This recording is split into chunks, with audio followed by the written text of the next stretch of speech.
Jumpa lagi dengan kami hanya di Arini Tips yang kali ini akan membahas tentang ulasan yang berjudul Kisah Cinta Sunan Kalijaga dan Ratu Pantai Selatan di era 1400 Masehi. Di tengah berkecamuknya dua aliran berbeda pandangan antara Islam dan ajaran Hindustani, kala itu Galuh Pajajaran yang dikepalai oleh Raja Sakti Mandraguna, Prabu Siliwangi, tidak mau diislamkan oleh Kanjeng Syekh Syarif Hidayatullah kakek dan cucu, sehingga menimbulkan perang saudara di antara kedua belah pihak. Dalam hal ini Pangeran Arya Kemuning, Dewi Nyimas Gandasari dan Nyimas Roro Kencono Wungu ditugaskan untuk mengalahkan kesaktian Prabu Siliwangi. Namun sang Prabu bukan hanya sakti, beliau juga seorang linwi dalam hal strategi perang. Sehingga kala itu pasukan Cirebon dengan mudahnya dikalahkan. Dengan kalahnya pasukan Cirebon, Kanjeng Sunan Kalijaga akhirnya diutus untuk menghadapi kesaktian yang dimiliki oleh Prabu Siliwangi. Namun lagi-lagi utusan Cirebon tidak bisa mengalahkannya. Dengan memohon petunjuk kepada Allah SWT, Kanjeng Sunan Gunung Jati mengutus kembali Rai Kalijaga untuk meminjam satu pusaka pilih tanding kepada Ratu Kidul Dewi Nawang Wulan berupa tombak Karera Reksa. Berangkatlah sang Kalijaga dan sesampainya di dasar laut pantai selatan, beliau ditolak mentah-mentah oleh Ibu Ratu Kidul dengan alasan tidak membawa bukti atau surat utusan dari Kanjeng Sunan Gunung Jati. Disinilah kejelian Ratu Kidul. Padahal beliau sudah sejak lama menaruh hati kepada Kanjeng Sunan Kalijaga. Wahai Kisanak, pulanglah kecuali kau mempertemukan aku dengan Raja Panatagama, sebutan buat Raja Cirebon. Karena merasa tidak mendapatkan hasil, maka Kanjeng Sunan Kalijaga terpaksa membawa Kanjeng Ratu Kidul untuk menghadap Kanjeng Sunan Gunung Jati. Sesampainya tiba di kota Cirebon, Kanjeng Sunan Gunung Jati menyambutnya dengan tersenyum simpul. Melihat Kanjeng Sunan Gunung Jati tersenyum, Ibu Ratu Kidul langsung wajahnya memerah. Beliau sangat malu dan takut karena sang Sunan bisa membaca pikirannya. Sesampainya di dalam kaputren, Sunan Gunung Jati langsung memanggil Kanjeng Ratu Kidul atau Dewi Nawang Wulan, putri Prabu Siliwangi dari istri kedua, Ratu Palaga Inggris. Wahai putri Prabu Siliwangi, hanya dikau yang mampu mengalahkan kesaktian ayahandamu. Pinjamkanlah Kalijaga pusakamu yang bernama tombak Karera Reksa, terang Kanjeng Sunan Gunung Jati. Ampun Gusti Susuhunan Panatagama, saya hanya memberikan pusaka itu kepada suamiku kelak, kata Ibu Ratu Kidul. Dengan tertawa kecil, Sunan Gunung Jati langsung berujar kepada Kanjeng Sunan Kalijaga. Wahai Rai Kalijaga, sesungguhnya tiada yang lebih mulia kecuali berpegang pada keagungan syiar Islam. Nikahlah dengannya, 9 Ratu Kidul, atas nama Islam dan bukan karena nafsu, dengan ketulusan hati. Kanjeng Sunan Kalijaga, beliau menerima dengan kepatuhan seorang murid atas perintah gurunya. Namun,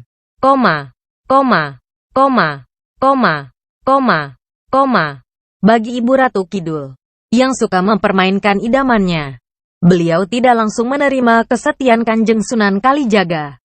Walau dalam hatinya saat itu penuh dengan bunga cinta, beliau mencoba kekasihnya terlebih dahulu. Ampun Gusti Panatagama, bagi para penghuni dasar Laut Selatan, sangat pantang menerima seorang suami tanpa adanya suatu ikatan batin. Saya hanya ingin calon suamiku memberikan satu kenangan di hari pernikahannya nanti, berupa tasbih kecubung, wulung, yang berasal dari Laut Merah. Setelah keinginan Ratu Kidul terucap, yang ditujukan buat Kanjeng Sunan Kalijaga, Sunan Gunung Jati langsung mengutus Kanjeng Sunan Kalijaga untuk mencari apa yang menjadi keinginan dari Kanjeng Ratu Kidul. Lalu sang Sunan minta undur diri untuk melaksanakan tugasnya. Beliau langsung pergi ke Gunung Ciremai, menjalankan tafakur dan minta perlindungan kepada Allah SWT. Di malam keempat, Kanjeng Sunan kedapatan isyarah yang mengatakan akan datang seseorang yang membimbing untuk menemukan di mana tasbih wulung kecubung berada. Atas izin Allah, siang harinya 3 sosok manusia yang berasal dari bangsa lelembut bernama Sang Hyang Sontong, Sang Ratu Sanggawisesa dan si Walikat datang menghampirinya. Ketiganya langsung mengutarakan niat baik mereka untuk membantu Sang Sunan dalam pencarian tasbih ulung, kecubung. Maka diajaknya Sang Sunan dengan ilmu aji sakta gelap gulita, ilmu menghilang bangsa lelembut. Sesampainya di pinggir Laut Merah, keempat orang yang barusan datang tadi langsung disambut oleh Pangeran Sulaiman Gaib, pendamping Ratu Bilqis. Dari bangsa Sulaiman, dengan kemurahan hati sang pangeran, semua diajaknya masuk ke dalam keraton Bagaskara, bawah laut bagian utara Irak, dan atas izin sang Ratu Agung Bilqis. Diberikanlah Kanjeng Sunan Kalijaga satu buah Nur Sulaimanas, berwujud peti ukir, dari alam azrak yang di dalamnya terdapat tasbih ulung, kecubung, berbahan batu kecubung giok. Manfaatnya sebagai sarana pembuka aura paling cepat. Ketenangan, karisma, wibawa, penakluk dan mahabbah paling top tier yang banyak disukai kalayak umum maupun pribadi. Dengan keberhasilan ini akhirnya Kanjeng Sunan Kalijaga pamit pulang dan langsung menemui gurunya Kanjeng Syarif Hidayatullah atau Sunan Gunung Jati. Dengan rasa sukacita Kanjeng Sunan Gunung Jati langsung memerintahkan Rai Kalijaga untuk secepatnya menemui Ratu Kidul Nawang Wulan. Sehingga dengan pertalian mereka berdua akan lebih mudah untuk menaklukkan Raja Munding Wangi, bergelar Prabu Siliwangi Galuh. Dengan diiringi 40 orang dari Kaputren Pakungwati, rombongan Kanjeng Sunan Kalijaga mulai berangkat menuju Laut Selatan. Ternyata perjalanan mereka sudah lebih dulu diketahui oleh Kanjeng Ibu Ratu Kidul, yang dengan riangnya mempersiapkan segala hiasan dan pernak-pernik untuk menyambut kedatangan kekasihnya.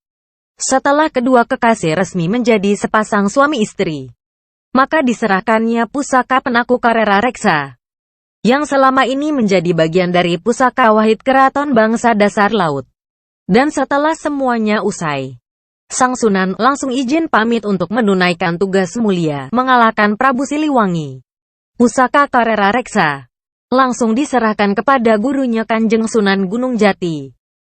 Lalu pusaka itu oleh sang guru ditambahi satu tombak di atasnya, ditancapkan satu tombak, sehingga pusaka Karera Reksa yang tadinya mempunyai 7 cabang dan 1 jalur runcing di samping, menjadi 9 cabang dan oleh Kanjeng Sunan Gunung Jati, tombak Karera Reksa diberi nama baru dengan sebutan Pusaka Agung Buana Tombak Nirwana Cakra Langit. Dengan pusaka Cakra Langit, akhirnya Prabu Siliwangi bisa dikalahkannya melalui perang tanding selama 7 malam berturut-turut dan tombak Cakra Langit sendiri akhirnya dimuseumkan kembali di Keraton Dasar Laut Pantai Selatan. Kisah tasbih kecubung wulung sampai sekarang masih menjadi cerita rakyat yang banyak diminati oleh seluruh kalangan lapisan atas maupun bawah. Namun sayang, bahan kecubung wulung hanya ada di daerah Flores, Nusa Tenggara Barat. Dan seiring anak Jamit menemukan bahannya, insya Allah, di kemudian hari tasbih ini akan muncul sebagai suatu wasilah paling digemari oleh seluruh muda, mudi dan orang tua. Wabillahi taufik wal hidayah. Wassalamualaikum Penulis Idris Nawawi. Terima kasih subscribe Arini Tips.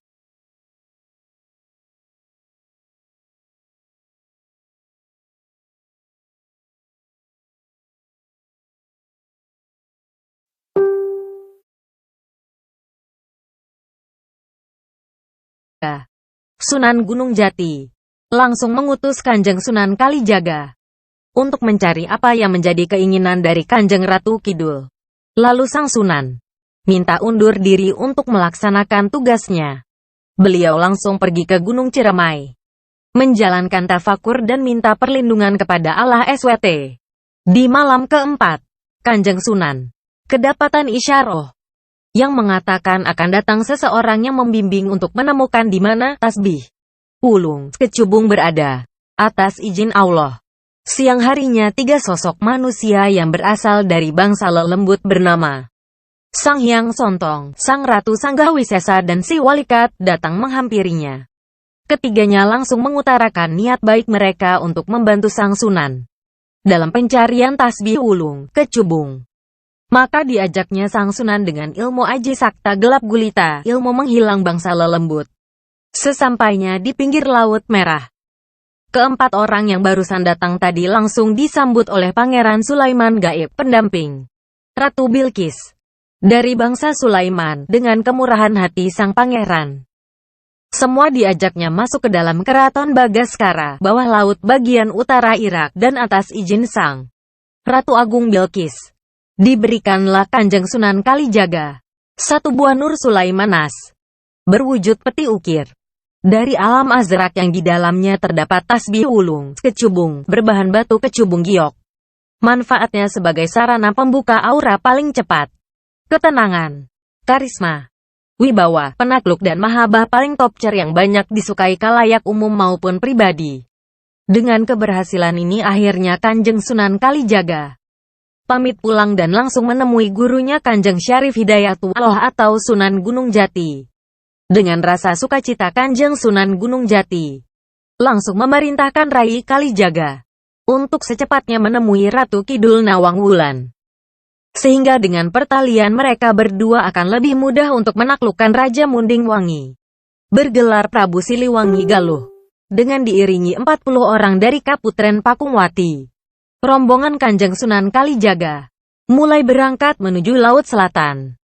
Ternyata perjalanan mereka sudah lebih dulu diketahui oleh Kanjeng Ibu Ratu Kidul, yang dengan riangnya mempersiapkan segala hiasan dan pernak-pernik untuk menyambut kedatangan kekasihnya.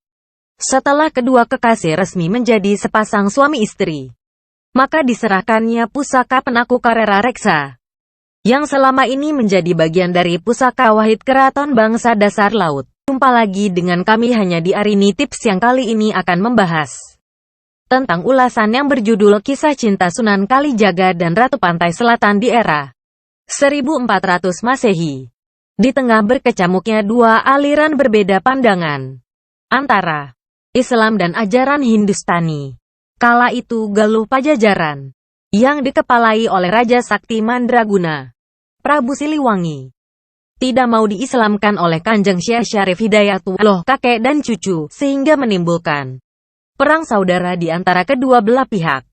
Dalam hal ini Pangeran Arya Kemuning, Dewi Nyimas Gandasari dan Nyimas Roro Kencono Ungu ditugaskan untuk mengalahkan kesaktian Prabu Siliwangi.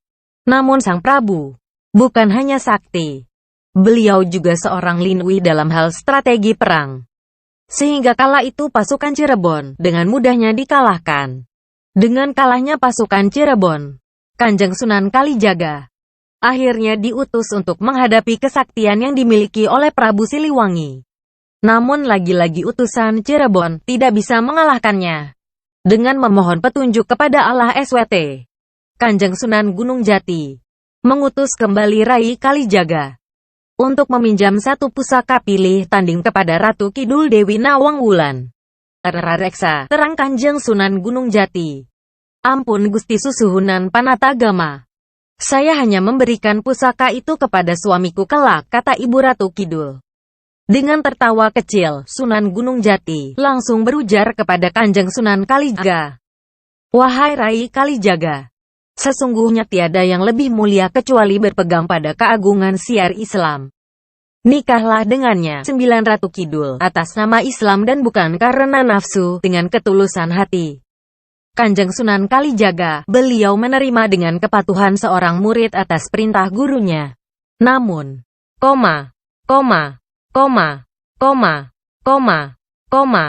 bagi Ibu Ratu Kidul, yang suka mempermainkan idamannya, beliau tidak langsung menerima kesetiaan Kanjeng Sunan Kalijaga.